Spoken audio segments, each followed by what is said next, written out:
That's the Reverend on the picture there for you. And we want to say welcome to the Liberian Radio and Television Network, Reverend. And this shouldn't be your Thank you, first sir. time. This shouldn't be your first time. We'll always try to call you on to bring you up on here so you can talk to Okay. our I've been folks. planning. We have. Go ahead. You are saying something. Yeah, Reverend. Go ahead. Okay, he's got disconnected, and we're praying that he'll come back and get reconnected. Yeah, the Reverend, I think there is A a network failure. problem, the network problem in the Republic of Liberia. So of course, the Reverend is still with us. He gonna be coming back momentarily. Yeah, so just keep. Just stay tuned as we have Reverend Christopher Reto here, Yeah, the Secretary General of the Council of Churches, yeah. So I know we're gonna to get a break call back from everything him. down. We're going to have the Reverend back on a simultaneous basis. Yeah. Pretty soon the Reverend will be rejoining us. But the reason why we have the Reverend here, like Joe Anderson told you, there is a whole lot of thing going on. There is a demonstration that is pending coming up in June, Yeah. June 7th to be exact. The Reverend is calling back. Okay. Yeah. Uh, uh, Yeah. Hello, Reverend. You there? Yeah, I'm sorry. I'm Yeah. We have sorry. it. yeah, Yeah. No problem. no problem with that, Reverend. The audience understand. We're having frequent drop of calls. So okay, Reverend, thank you for coming up, and we brought you on here because we want you to get update us on what is happening in the country. It relate to Yeah, that's a broad question when you ask what is happening in the country, yeah. because I wanted to maybe hear a specific question from you. Okay. But if you ask me what is happening in the country, as you may be aware, every country has um, faced, challenges. They have some good stories also to tell. They have some good plans for their citizens. So, except you ask me specifically in terms of what is really happening, but life is going on, but there are challenges with regard to life going on. People have some problem economically. People have social problem. People have political problems. Okay. Let me be specific. We relate to the especially for you the divisiveness that is going on in the country. It's a whole lot happening in the country, and when it comes to the economic side of it too. Can you tell us where we are and what is the Council of Churches doing when it comes to the type of tension that's in the country and the divisiveness that is happening? Yeah, okay, thank you very much. If you talk about economics of Liberia, um, if we have a little retrospect on the past, we will know that before the war, Liberia had a very good economy. Uh, we had a nonsensical war, a war that had no reason for us Okay. having it, and because of our Okay. own emotions and hate attitude that we developed, and we demonstrated, people demonstrated and had no reason demonstrating, and so we had an experience of a breakdown of our economy. And for 40 years, we saw ourselves as a country going through a seesaw movement, and up and down movement of our economy. And so for the last 12 years that we had the government of President Salih, as you may all know, we had all the international actors coming back to Liberia to try to give Liberia hope, renew our hope, and and help us to see how we get to the place of sustainability.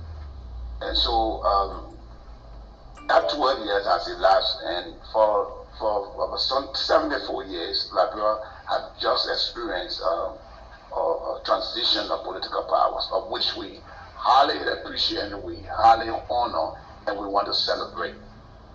That we now have a sitting president that can be able to turn over to another president.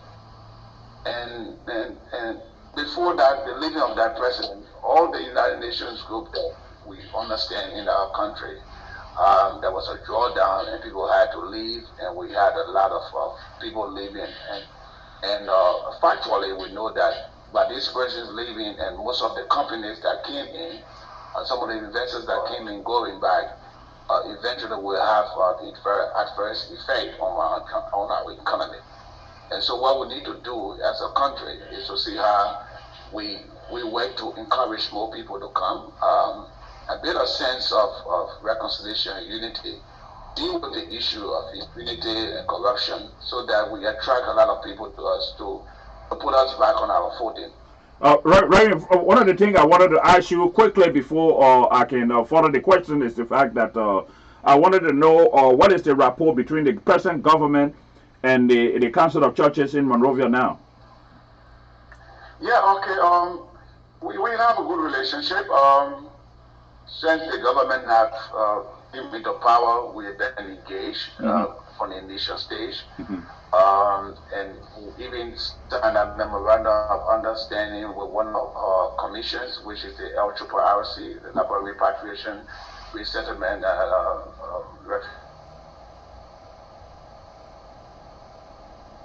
You there? Okay, we're having little issues with the line, and yeah, okay, go ahead, we can hear you now. Yeah, we can hear you now. And we have had us with hello. Yeah, we hear you. Yeah, we're getting you now. Yeah, we're getting you. Yeah, so we have had a lot of meetings with the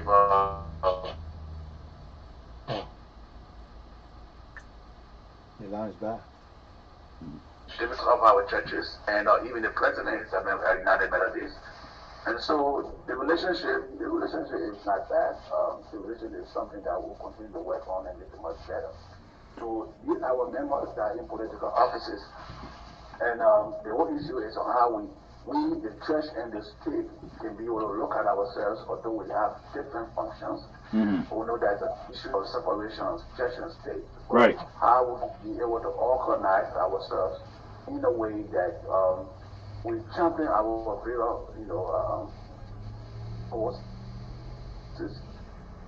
a way that functionaries. So we maintain our neutrality. We try to see how we live up to our moral standards, and educate and encourage our members who are part of political processes to be able to do those things that will bring in and also, Reverend, the last time we, yeah, I'm here. You can hear me? You can hear me, Reverend? I can hear you. Okay, Reverend. You're going a little bit low. You're going a little bit low. That's why. Yeah, Reverend.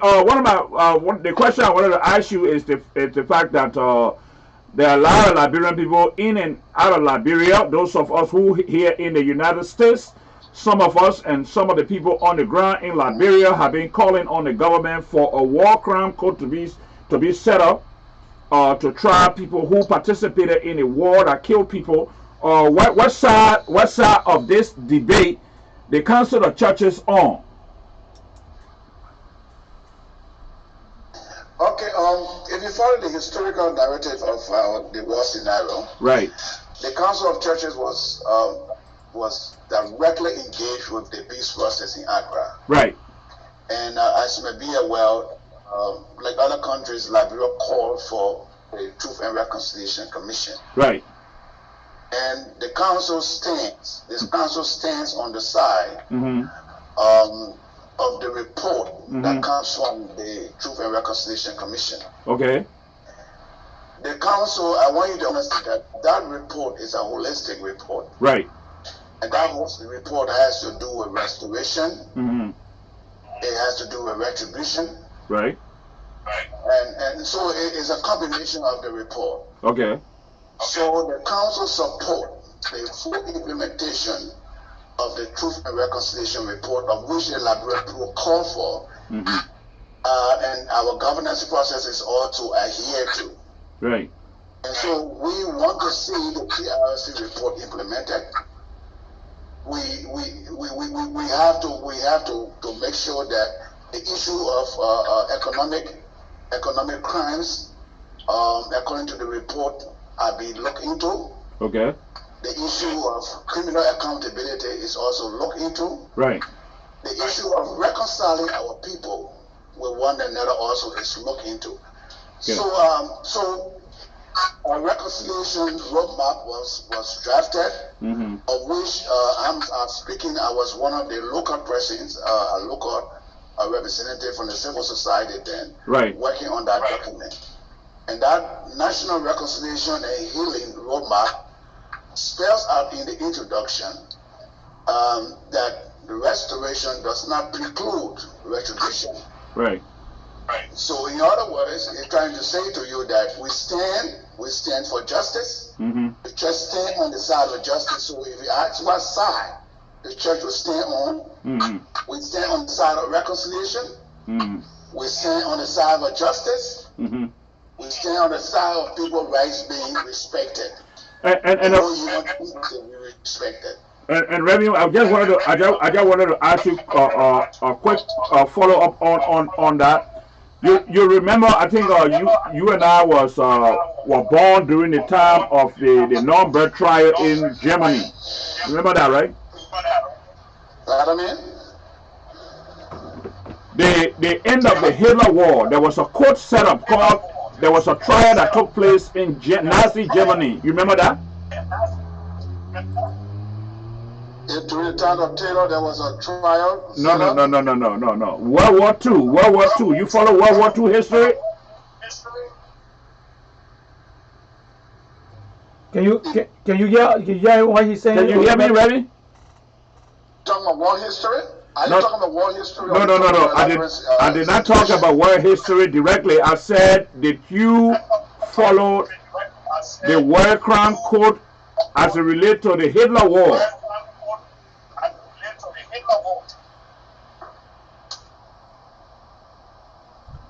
Not getting us, right? I'm trying to follow up. Okay. Okay, Reverend. Let me talk low. Let me talk low. Yes. Okay. If you follow the United Nations, there was a war crime code set up in 1945 in Nazi Germany because of the atrocity caused by the Hitler War.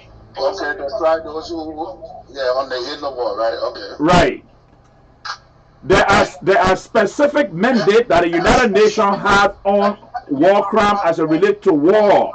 That's the question I was trying to ask you. And if you heard me, Reverend, what side of that fence, what side of that law does the Council of Churches in Liberia falls? Yeah, if you're talking about the Nazi scenario in during World War II, and trying to link it to the Liberian scenario, the issues are two different issues. The issues are two. The issues are two different issues, Reverend. But the question I'm asking you, the reason why I'm asking you that question is there are people that are being picked up here in the United States on Liberian war crime now that are being prosecuted. Jungle Java is one of those people.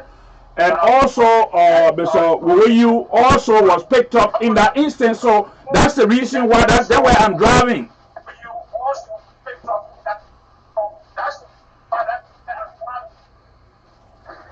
Yeah, I don't know if you understood me right, but okay, go ahead.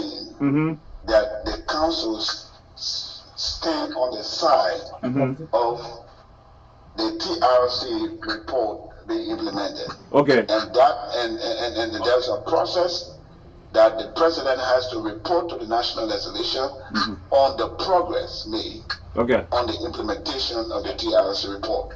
Okay. For whatever reason, I cannot be able to explain to you further, which the past government maybe can be able to give an explanation. Okay. But the President Selig did not complete the process of reporting to the Liberian people on the process of reconciliation. Right. On the process of the TRC report. Right. And so at the end of our tenure, she came back to the Liberian people to say that the government failed in the area of reconciliation. Okay. And the issue of corruption. But they were trying to shift corruption permeate the whole fabric of society. Right, but the thing is, there were a lot of people who accused Ellen Johnson Sirleaf of being a part and parcel of that war that took place in Liberia. So maybe you don't think because of that's why she was reluctant to implement the TRC report. And that's where we as Liberians, that's where the new government must be able to come in to be able to do whatever it's supposed to do to make sure that the Liberian, the issue of impunity is put behind us. Okay. I can say this, I can say it everywhere. Right. There was no reason for this war to come to this country. Right. And so for any reason, if anybody who brought war to this country and caused the Liberian people to suffer in the manner we are suffering, those persons must be able to account for what they did. Right. So I don't care whoever it may be. I don't care whoever it may be. Those persons must be able to account to the Liberian people for what they did. So the issue of the TRC report implementation is very prime. Right. And I think the issues we are having in our country today, where a lot of this tension are breeding, young people are getting very agitated, becoming very emotional, because they cannot even have a reflection on the past. Right. There is no memorial. There is no memorial for those children to see, to know whether there was a war that took place here, there were massacres that took place, there was destruction of properties. They can say we will return to war no more. Right. There is nothing.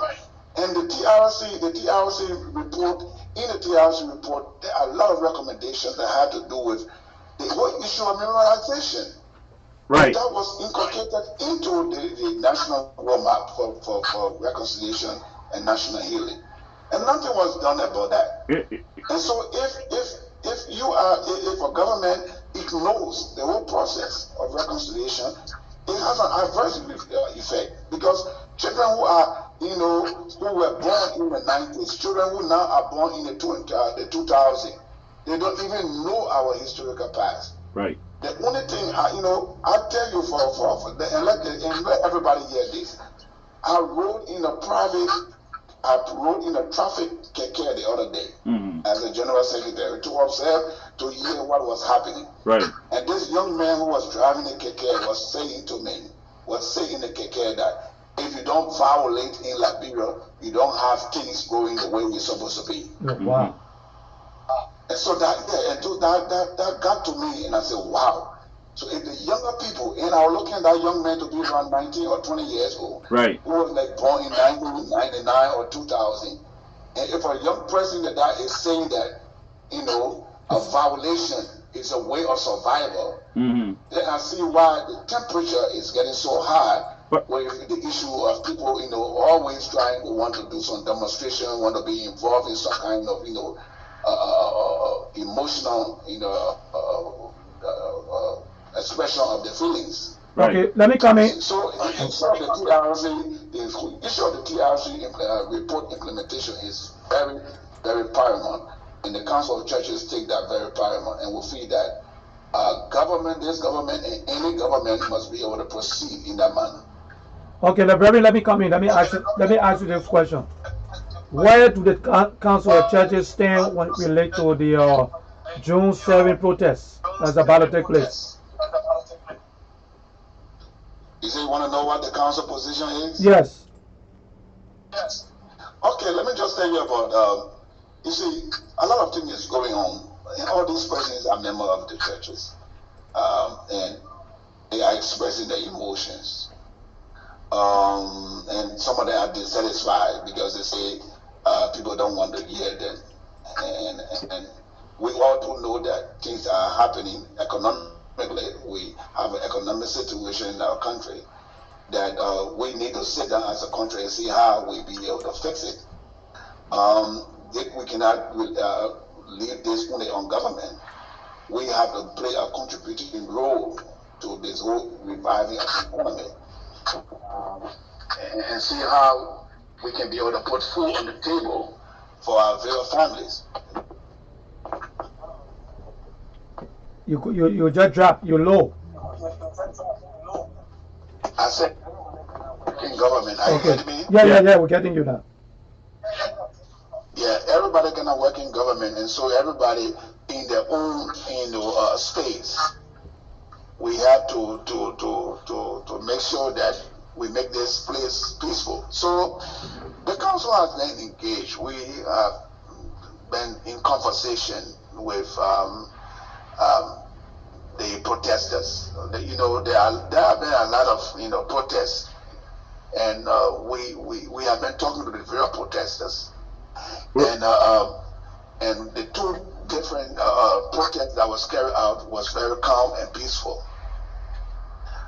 Now, what the temperature and the sentiments that has been expressed, on the radio, on the social media with regard to the June 7th, is what is getting a lot of Liberian people afraid and creating a concern in every cycle, even in the international at the international level. Right. Okay. So when you're talking about protesting, and you should be able to have why you are protesting and to present that documentation. So that documentation is what we engage in the parties to be able to, as a council of churches, relate to us. Okay, these are the things that we have, and so that we can be able to share with the government and see how we can be able to move forward. So the whole issue is the issue of dialogue. So we are involved in the issue of dialogue right now. Okay. So there's a listening committee that has been put out, or have been set up. So that listening committee has started its work. Today we had a meeting today. We had two meetings with political parties, and this week, tomorrow, and starting early next week, and early next week, we're going to be continuing our listening dialogue conversation, and then we are planning and anticipating that by Friday of next week, we'll be able to have the bigger forum where the protesters, the aggrieved persons, can be able to attend with the government, so that we can start the first discussion, bring everybody together in terms of how we go forward as a country.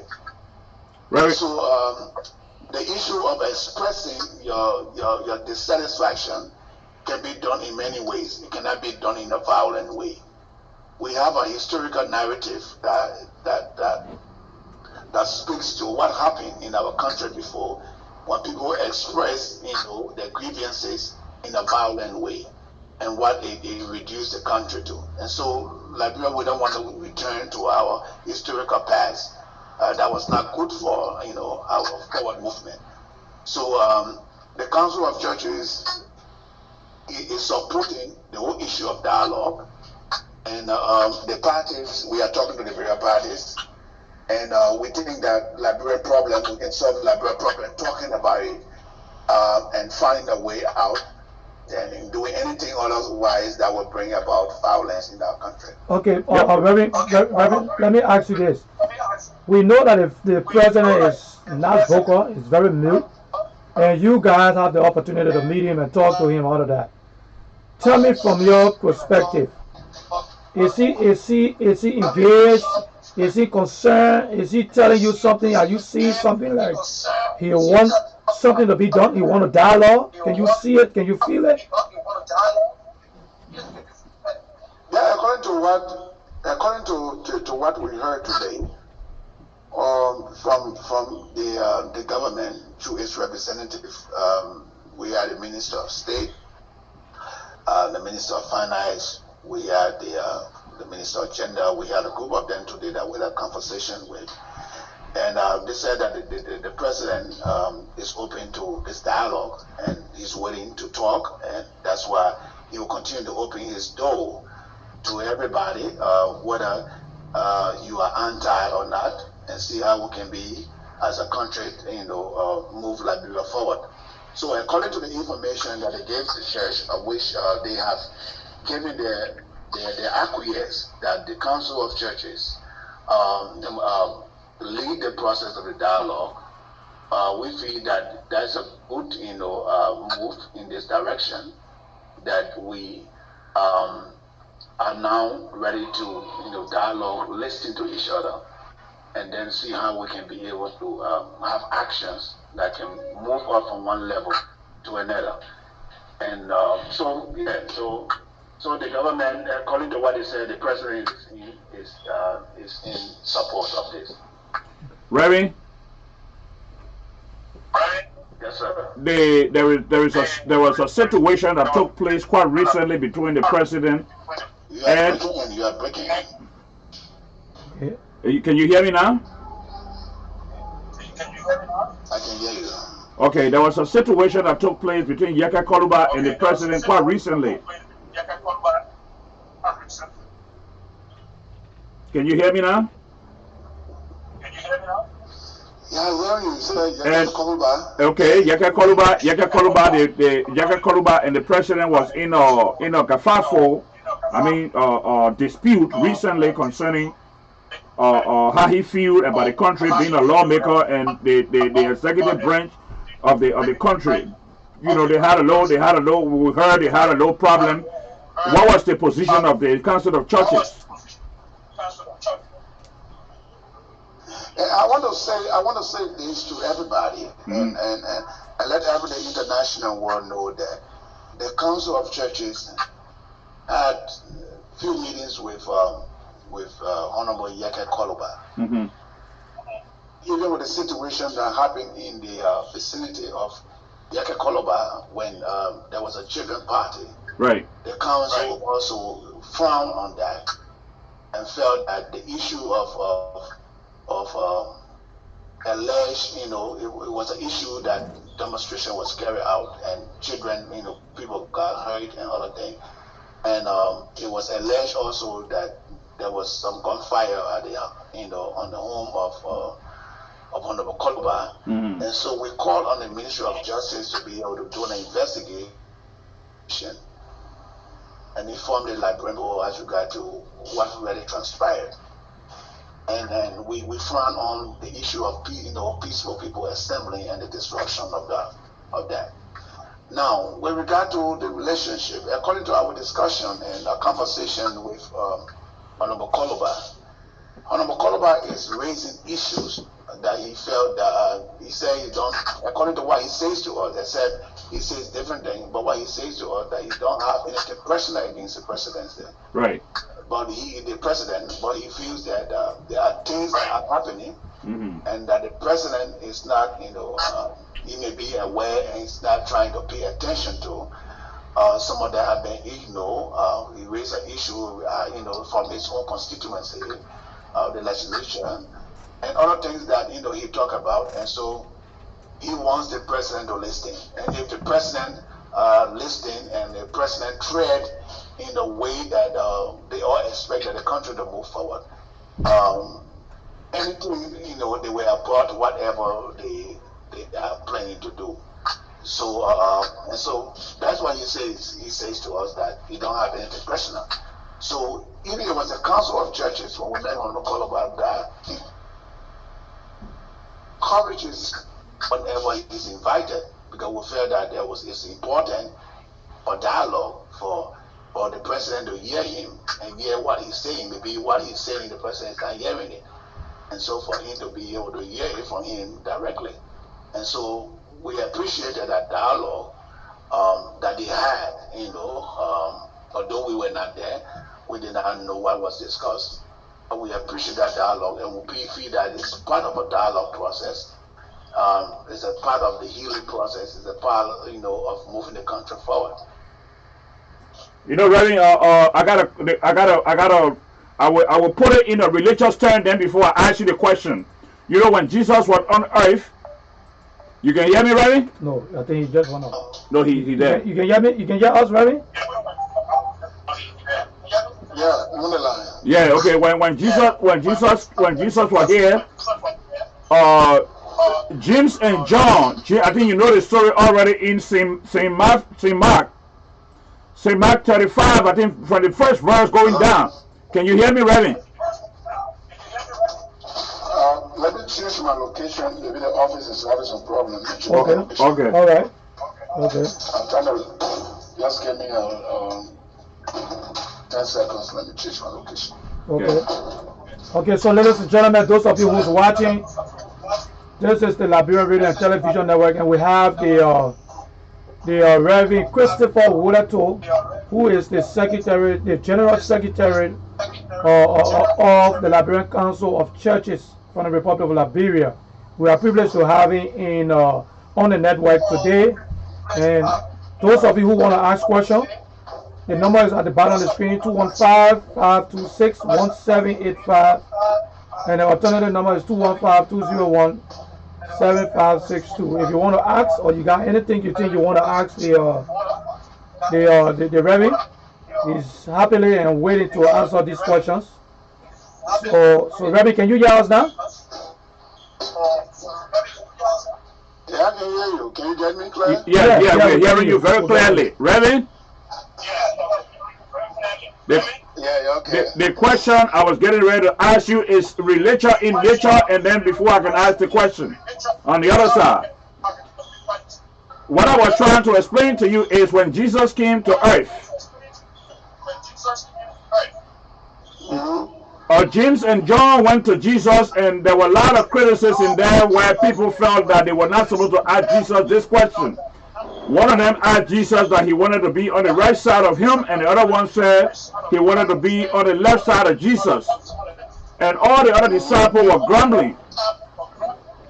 But when they got to the masters and they asked the master that question, the master wholeheartedly agreed for James and John, for either one of them to be on the right and the other one be on the left of Jesus.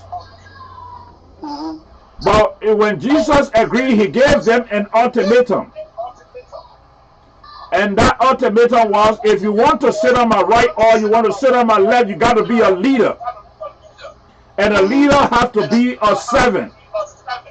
It's the Liberian leaders. Have the Liberian leadership put themselves in that position, Reverend?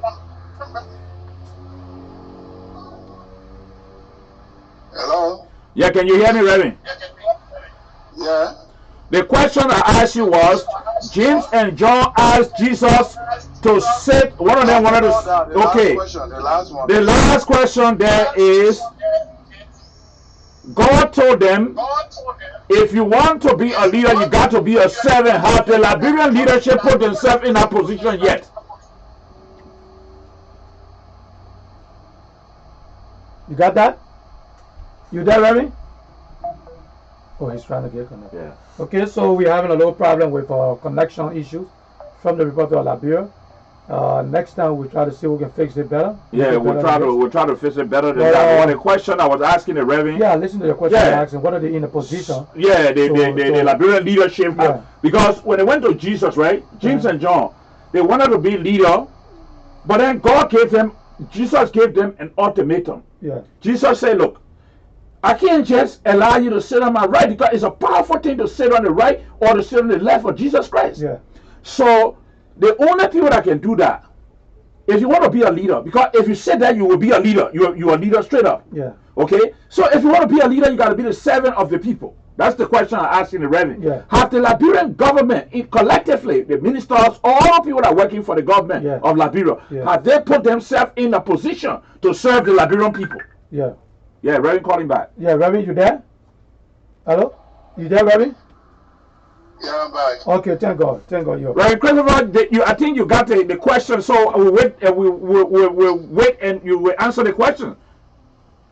Yeah, okay, so you're talking about the issue of leadership. Right. That's correct. Yeah, so the issue of your leadership, and if I understood your question, is trying to link it to humility. Right. Yeah, so that's the style that every good leader must bring to the table of governance. Right.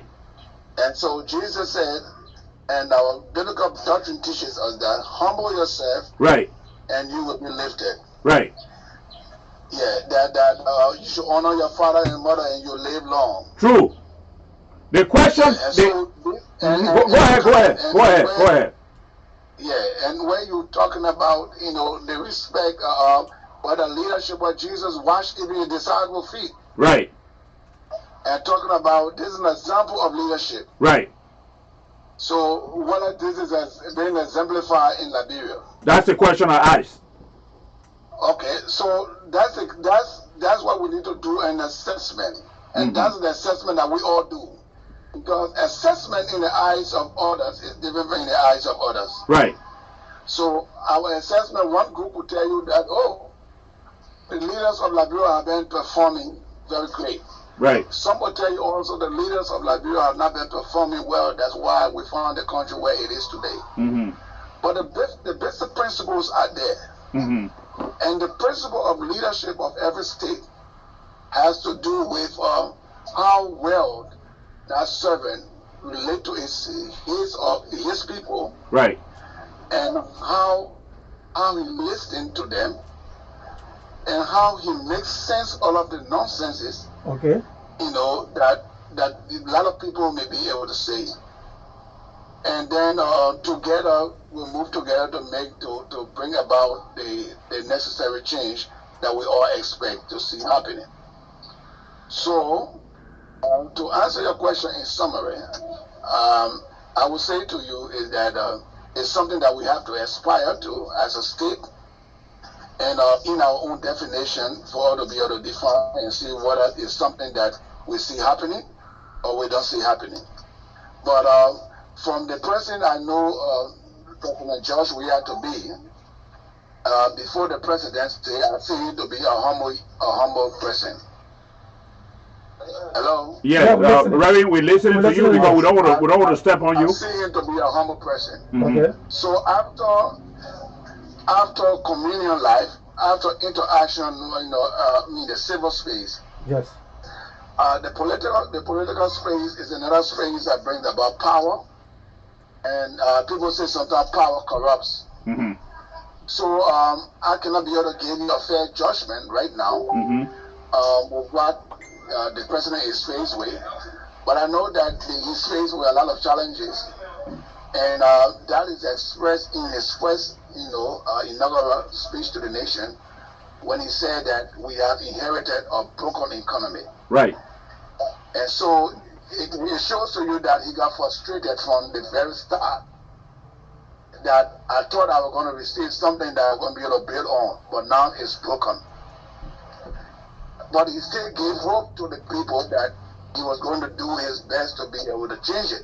Okay. And change don't come overnight. Change is a process. Right.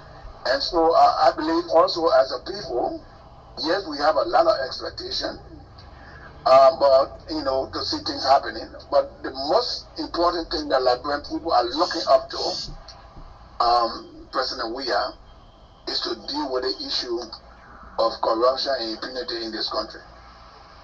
Okay. Okay. A lot of people are looking up to him, and they believe that he being the person who they felt that was not part of the old order, or who have not been, in the political class, can be able to bring about that kind of change. That is the kind of expectation a lot of Liberian people have. And so, and that's why they look up to him. So when people see anything on the contrary, there will be frustration. Okay. Okay, Reverend. Let me ask you another thing. Relates to the economy. What is your assessment, and what is the Council of Churches advice or recommendation that is are you guys giving up to the government? Okay. We realized that after the inauguration, we experienced a fall of the Liberian dollar to the United States dollar, and so the council did, we put into place a committee called the Ecumenical Economic Policies Committee. So we brought onto board Liberians who are Christians, but who have played major role in the economic, situation in our country, and we brought them on a committee to be able to help to see how we can be able to come with recommendations to help the government. So that report now is up, And so we met with the finance minister today, and we told him about that we want to do the presentation of that report to the government. And so they are willing to receive that presentation. So in that presentation, it speaks to a lot of things now that even the government is like planning to do. Right. So what we hear from them, Okay. in terms of looking at the whole issue of the issue of the salary disparity. Okay. Looking at how we can be able to have a balanced economy. Look at the issue how we can go look at the wage. The huge disparity in the wage system. And so these are some of the things our recommendation was speaking to, and we are hopeful that with what we hear from the government speaking now and what we are proffering as recommendation could be in the right trajectory to be able to help our country move forward. Because you cannot have someone, people making the percentage, or do you call it the steps along, or the stages, in the wage are so wide, and there is no standard in those set. So we need to look at certain things like that. So it's not based on whether you know somebody to give them a salary, but it should be based on the competence, the experience, and the number of time of service. Ravi, let me just double down. Let me just double down on that question you just answered. We all know the wage disparity in the Republic of Liberia. In fact, it did not just start in Liberia. Yeah. It has been happening since 1847, since our country was founded. And George Weah administration is no exception to the wage disparity in the country as it relates to the dissemination or the distribution of wealth. Now, I heard recently, I'm not too sure as to whether it's true, that one of the representative, Mr. Akaras Gray, is calling for the reductions of people's salary. And you guys who are in the religious area in the country understand the kind of suffering that our people are undergoing. What have been the discussion with you being the secretary of the Council of Churches and other people who are members of the Council of Churches as to relate to the reductions of the salary? Because if you look at the salary disparity in the country, your representative, your senators make more money than our representative and senator here in the USA. And Reverend, there's a buttress on that. We're talking about I'm not cutting you off. I think he's speaking as an honorable lawmaker. Okay. And I think that questions go directly to them as the House of Representatives and Senate, because when the president came and made a proclamation of 25% deduction, and that it should affect him from the executive level, of which we are informed that it was effected from the executive level. But at the legislative level, there was refusal. And so it's good that the people from the legislature now are trying to bring it up, because you cannot have an effect of something going on at the one side, which is the executive, and on the other side, it's not going through. So, and they are the one that approves the budget. So it's important that they have that discussion, because the whole issue of discussion and understanding. Okay, let me at what level? Okay. At what level we're going to have this done, so that it's very, very, very unfortunate. Okay. Very, very, very, very unfortunate. Okay. Reverend, let me ask you this. I know you guys are putting up a proposal and to talk to the president when it comes to the salary reduction. But the Council of Churches were also available during the Lrtn administration, and there was a lot of corruption. The Council of Churches were also operating when Ellen Johnson Sirleaf administration was okay. So what was some of the approach? Did you guys came up with such initiative to for salary reduction in the Lrtn administration? So my thing is, why now and not the last time when Lrtn was there? Why is it why you guys seeing it so necessary to do it now under this administration and during any administration? You guys were you quiet? Were you not saying anything? Can you speak to that? Okay, what I want you to understand is that institutions are concrete, and individuals passes through institutions. Right. So they have been, even from the governance end, there have been different governments that have come through, and some decide to keep the salary at an equilibrium that raise the issue of equity and look at the whole issue of reducing inequality. Now there's a new government that have come and say the past government have done this, and this is what we see. Not to say people have not raised the issue, but at that time, for me as a general secretary, I was not in leadership of the Liberal Council of Churches. Okay, all right. And so Okay. I could not speak to it.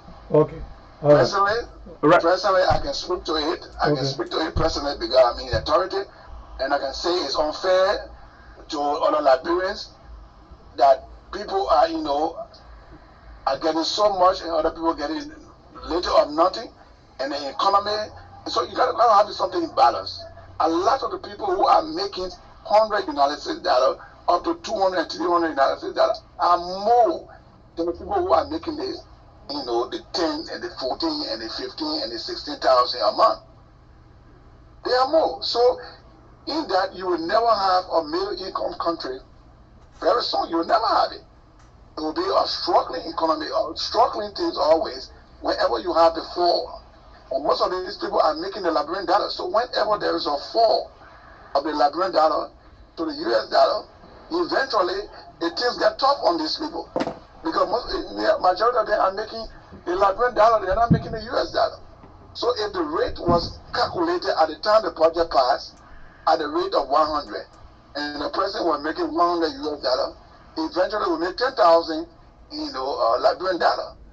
And if the rate climb all the way up to 150, all the things prices in the market will change, and automatically it affects the common person whose salary is being received in Liberian dollar, but at the exchange rate is now different.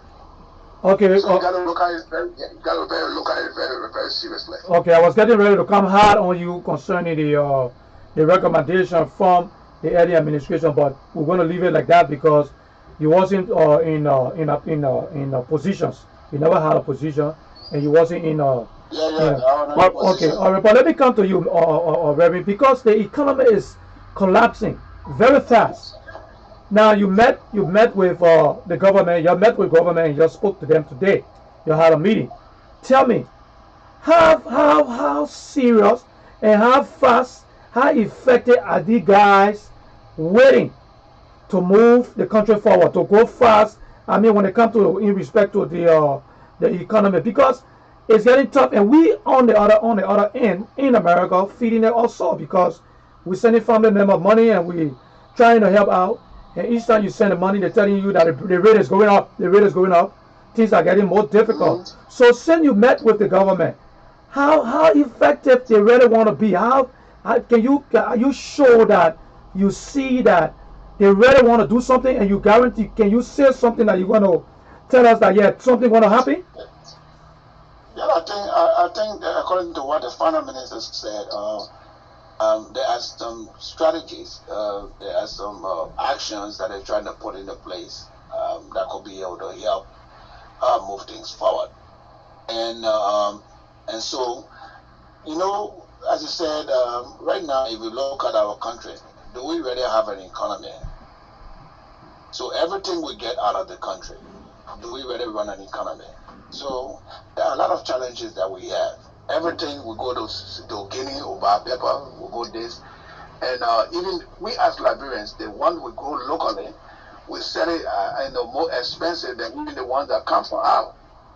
So it's a national initiative, but we know that government is supposed to be able to do its own role as supervisory, coordinating and role to be able to make sure that the economy is run in a way that there's some distribution, and the people have a fair appreciation of what of their life, progressing in their own terrain, and not go through the kind of high stuff, and tension that they're experiencing right now.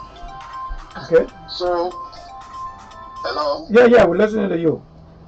Yeah. So I can say Yeah, that hold on 1 second. they have said some things that they are trying to put into place, and so we try to. Yeah, hold on, Father. I think we as librarians, and we say that it's good that you share with the librarian people Okay. your plans and be able to explain to them in a clearer tone, so that the librarian people understand and watch and see and do an assessment of what you are doing and see what is the impact of your actions. It is very important. It's not an issue of literature, it's an issue of actions. So we have a good report on literature, but the issue of implementation is a challenge that we have as a country. You know, So you can have all the good literature with regard to what you want to do, but if you don't implement it, to know whether there will be a result, eventually it will affect you. Okay, Reverend, we got somebody on the line. Call out your name and where you calling from. Hello? Call out your name and where you calling from. Yeah. Yeah.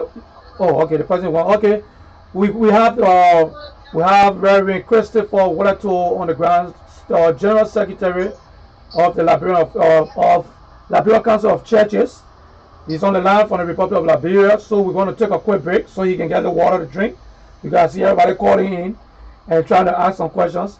So we're gonna take a quick break and we'll be right back. Keep your questions, get ready. The Reverend is here to answer your questions. And we want you to stay tuned. This is the Liberian Radio and Television Network. We are coming to you live from Philadelphia, Pennsylvania. The weather is beautiful out there. And we will be right back.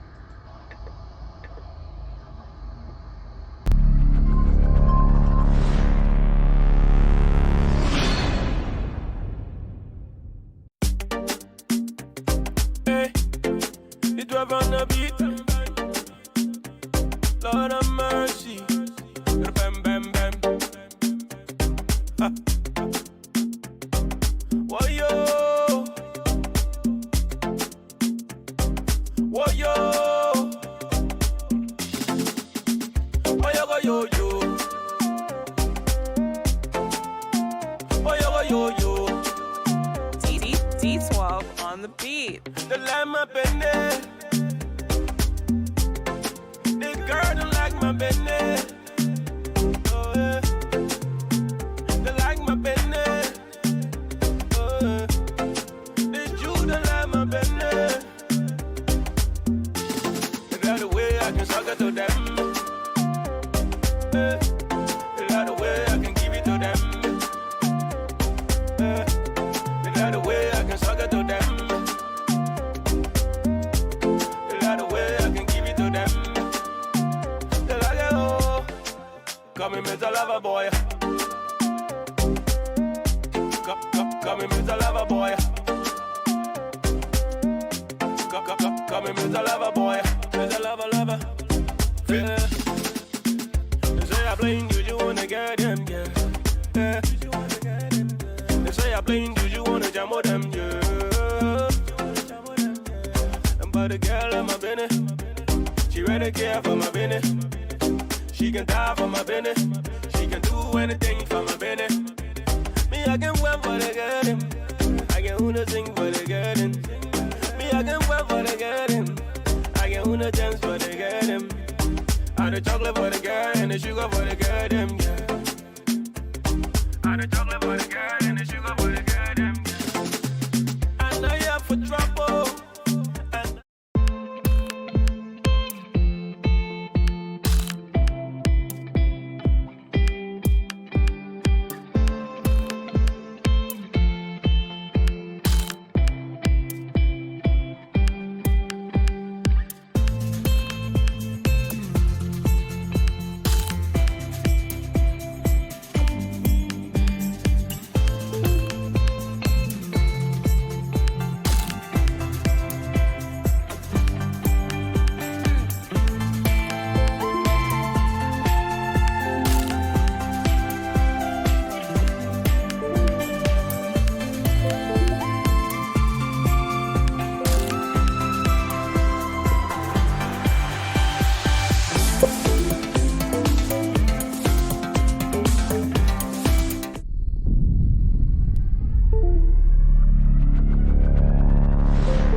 12 on the beat.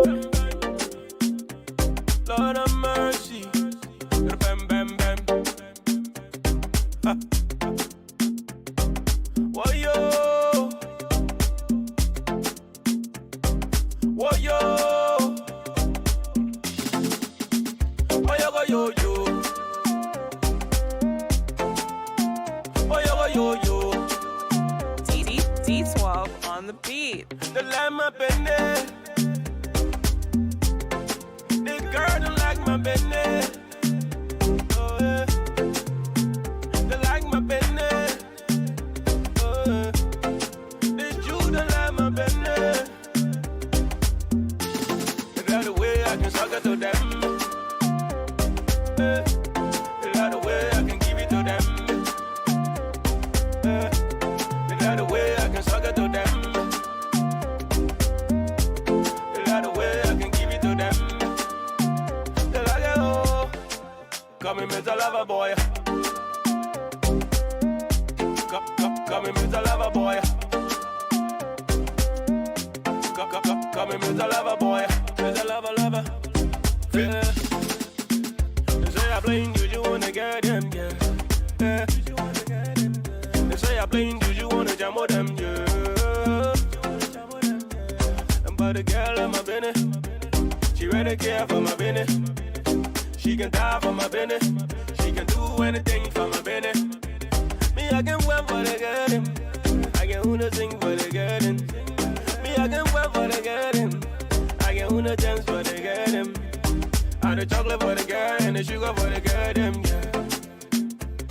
I the chocolate for the girl and the sugar for the garden, yeah. And I have for trouble. And I have for sweating. And I have for noise, so. And I have for sweating. Come and miss a lover boy. Miss a lover. The lamb up in there.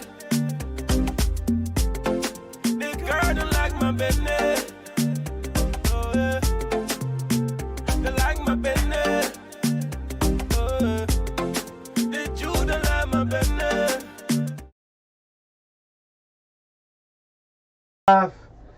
A caller was on the line is on the line from Norway, and we also have in studio on the line from the Republic of Liberia, Reverend Christopher Lrtn. I'm trying to pronounce his name. That's a serious crew name, right? That's a crew name right there. I'm trying to pronounce it. Christopher Lrtn, yeah, and is this General Secretary, Liberia Council of Churches. Jesus Christ, man, that's small, man.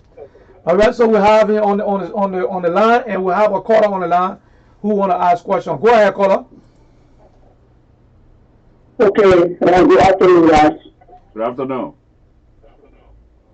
Again, by way of introduction, my name is Ibrahim Jamin. Abraham Janin. Hold on one second, Abraham. Reverend Christopher, can you hear him? Can you hear him, Reverend Christopher? Yeah, listening. Yeah, but can you hear the caller? Yeah. Okay, go ahead, caller. The Reverend can hear you. Okay, actually, I didn't listen to the beginning of the show, but I just came on my computer and I observed that you guys were on the line. Okay. I have a question for you. The question is, during the time the president set up an investigative team to put into the issue of the money that was allegedly missing, the name of the Council of Churches was mentioned to be part of that investigative team. My question is, did you guys take part in that investigation? Okay, thank you very much.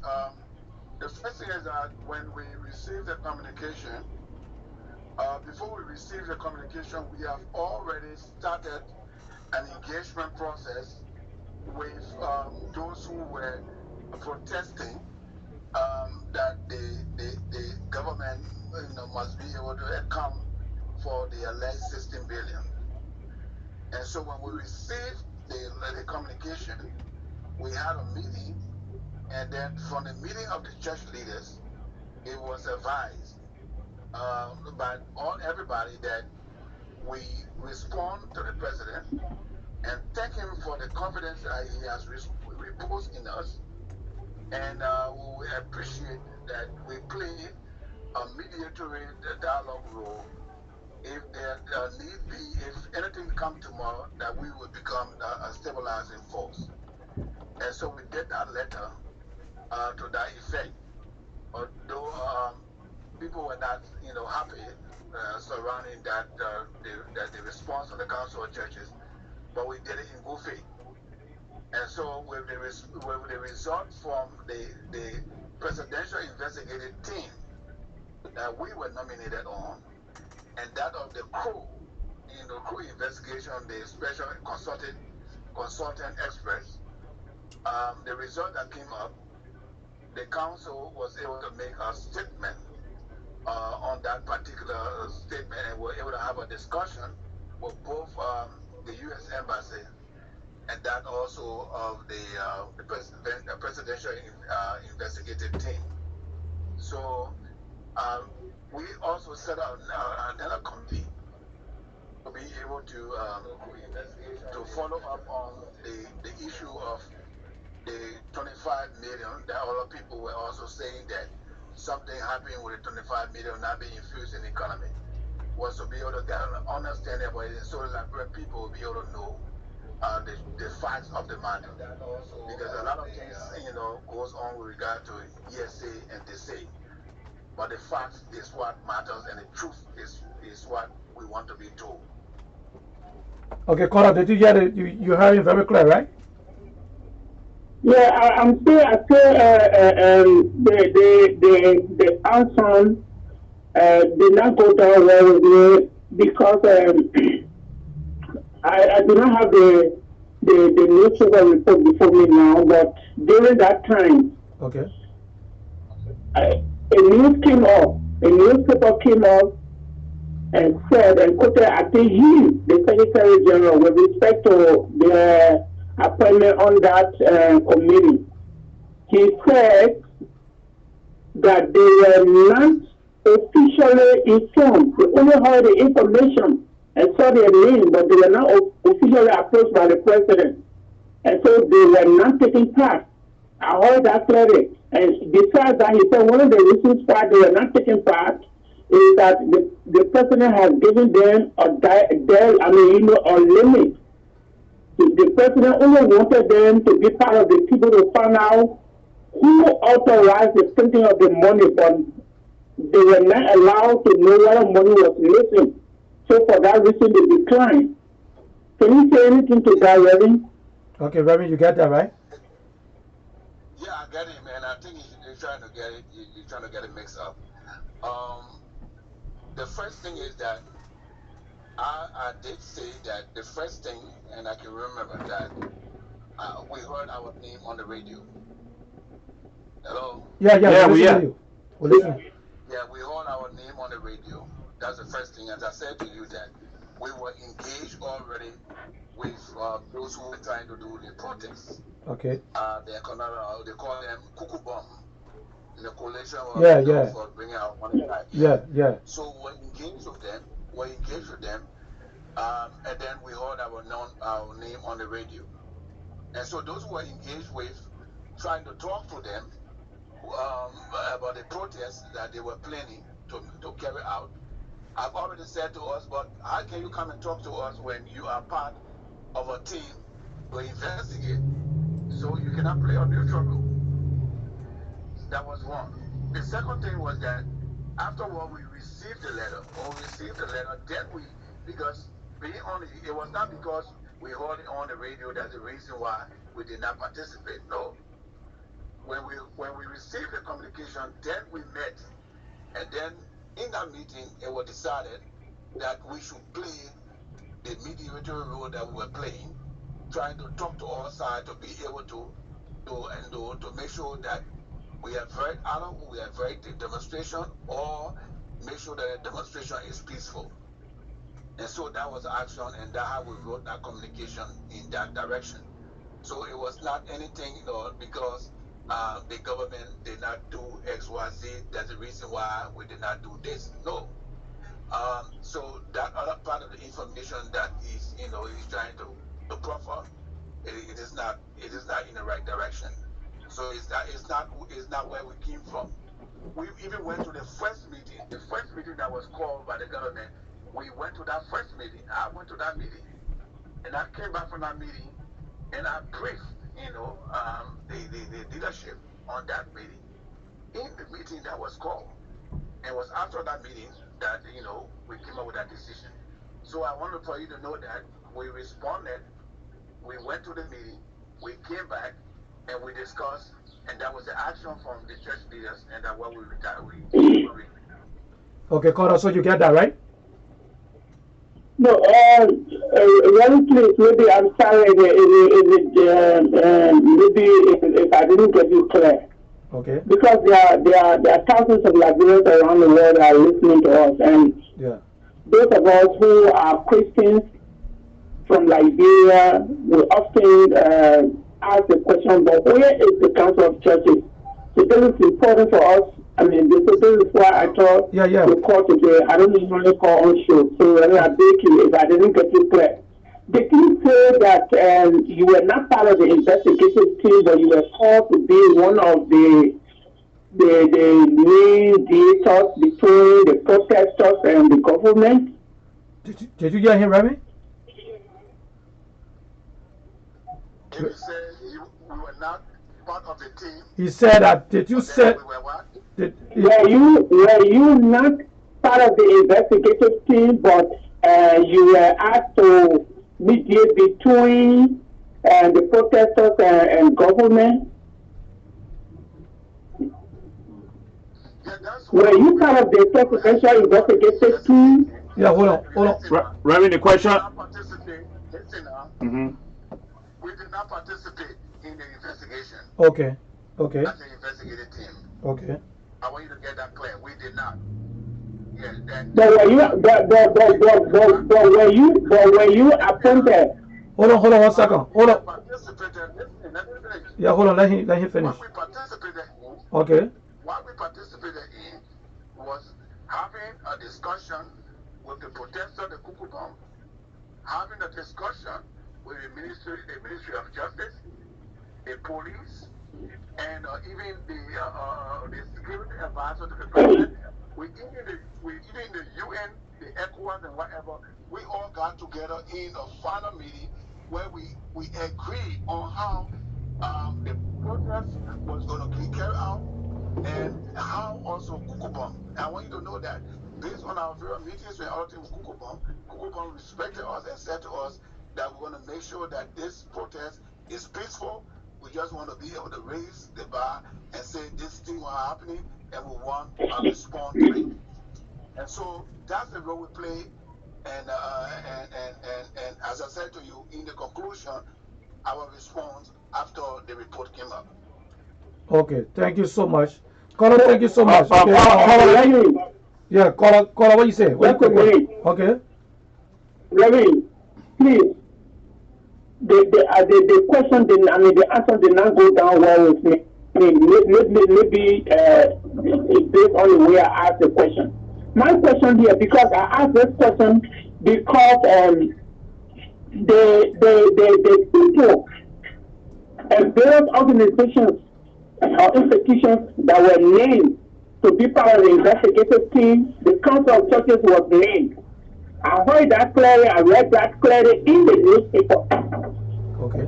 So for you to say that you were not part of that investigation, hold on. Call, repeat what you're saying because the phone got off and the reverend just called back. So repeat again. Repeat what you say. You say it didn't go down. The answer didn't go down well with you. And go ahead, continue. My question to the reverend is not actually that the answer did not go down well with me. He told me the role that they play. Okay. But maybe it's based on the way I asked the question. My question is, according to the newspaper that I read, I read the news on the net. PLC Africa News from Liberia, all the news organs. We can read them. What I read during that time, the different institutions that the president named, the Council of Churches was included. Okay. So my question is, were you not officially approached to be part of the investigative team? That's my question. I don't know whether maybe you're not understanding me. I said to you first that the name, the council name, because when this issue of the 16 billion and less 16 billion listing was all over, there were a lot of callers. A lot of people were saying the kind of people they want to be on that committee. And so based on that, I want you to know, I want you to understand this very clearly. We heard our name on the radio. When we heard our name on the radio, as I said, when we heard our name on the radio, we were already involved talking to the Cuckoo Bomb. Know who they are first. We have to call them know that discussion, and that all happened at the ministry at the because at the Methodist Church conference room. Okay. From there, we received a communication, a formal communication from the government asking us now to be a part of the committee. We attended the first meeting, and after the first meeting, when we came back, we reported as regard to the executive committee, as regard to the committee that was set up, the trend of investigation, who was going to be heading the committee and whatever. And we showed the letter that was now sent by the government, because the first time there was no letter. And so based on that, we had a discussion. And from the discussion that was held, it was not one person, it was all the church leaders that were there. And the discussion and the resolution was that we should not participate in the investigation, because if anything come up tomorrow, the church will be liberal. Okay. So we should play the role that we're supposed to play in the community, a mediator role, a stabilizing force, a dialogue, in a dialogue role. So that based on that, we were instructed to write a letter to the president to respond. Okay. And tell him thank you for the confidence that he reposed in us. Brother Janet.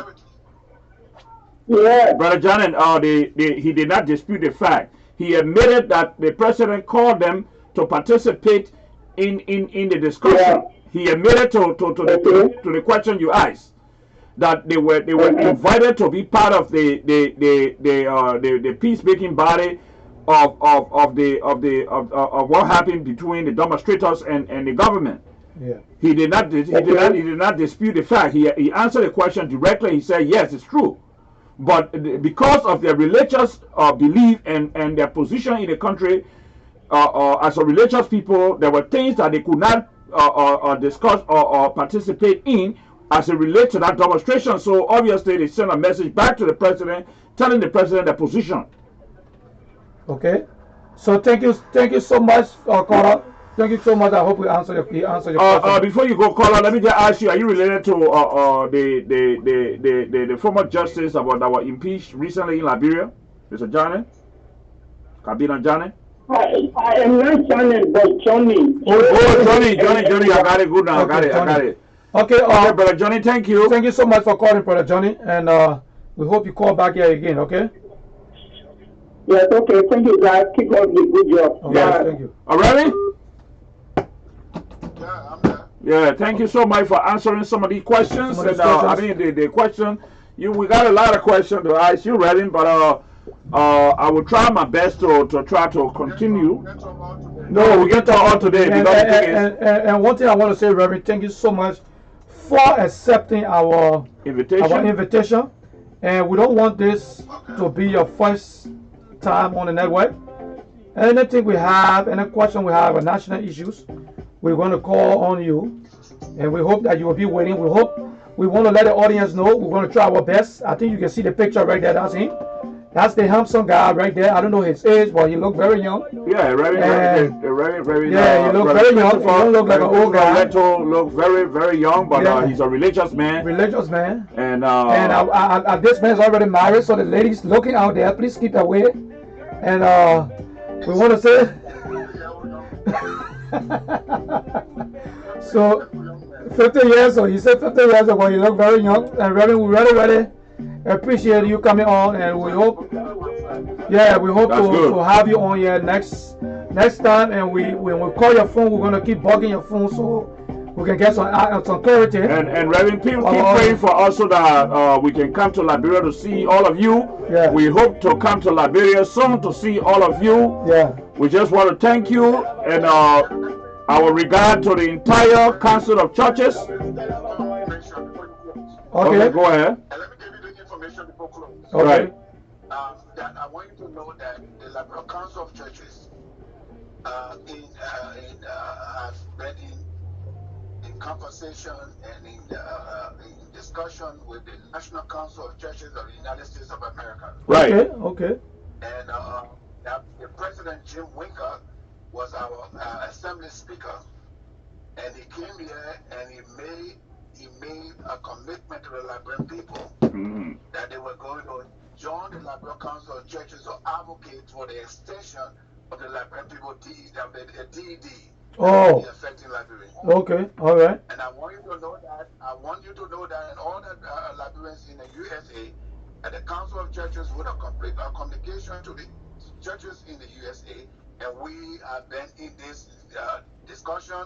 We've been engaged with the U.S. Embassy in Liberia, and we've been engaged with the United States government to have your extension going on this year. So I want you to know that we are doing everything also to make sure that you are on a stable level on that side, and while we're on the other side, trying to also keep this side stable. Okay, so Larry, we want to let you know whenever you have something that you want for the audience, our audience to know, just call us up. We're going to bring you on. We're going to try to bring you on live the next time, so people can see you in person. So right after our meeting on Friday. Okay.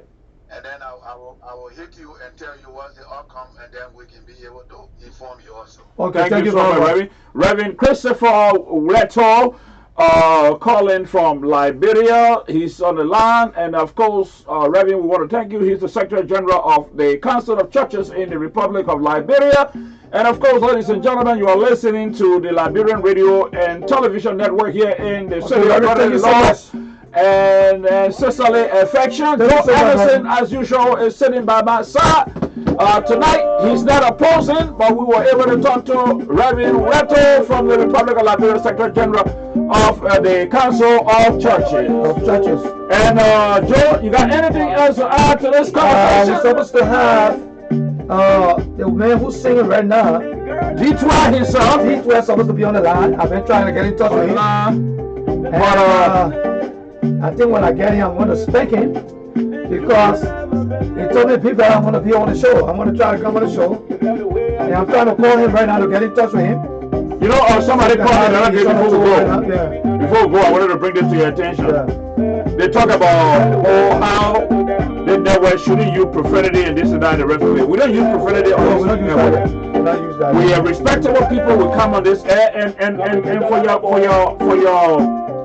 for your very big information, we pray for our people. We pray for the Liberian people here in the States. But Joe Anderson and myself, we are legal. Joe Anderson is a United States citizen.